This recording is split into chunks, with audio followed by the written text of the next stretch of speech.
Hello বন্ধুরা, আজকে গেতেছি আমরা সকাল সকালে ভিডিও শুট করবো। কারণ আমি বহুত দিন ধরে ইনস্টাগ্রামে ভিডিও আপলোড করা হারতাছি না, তাই আমরা তিনজনে বাইক নিয়ে গেতেছি আমাদের লোকেশনে। আমরা কিন্তু কেন আয় পড়ছি কয়েক করছি আঙ্গ কিন্তু বহুতই খিদা লাগছিল, তাই আই বললাম আমরা দোকান থেকে আয় বললাম আমরা পেট্রোল পাম্পে, কারণ আঙ্গ বাইকে পেট্রোল কমা ছিল। এখন কিন্তু এই মালটাই কইতাছে এখন যদি আমার একটা গার্লফ্রেন্ড থাকতো তাহলে কিন্তু তুমি করে ছিয়াইতাম।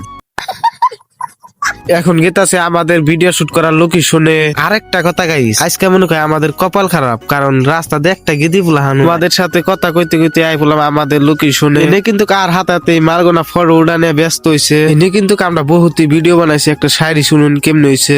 ওহে মায়াবতী, যার জন্য আমার জীবন নষ্ট, সে আজ অন্যের ঘরে ঘরে খালি নষ্ট। ভিডিও শুট করে এখন আই বললাম একটা চাকরির জন্য অ্যাপ্লাই করবা। এখন গেতাছি আমরা বাইতে। আর আজকের মিনি ব্লগটা কেমন হলো কমেন্ট করে জানাবেন।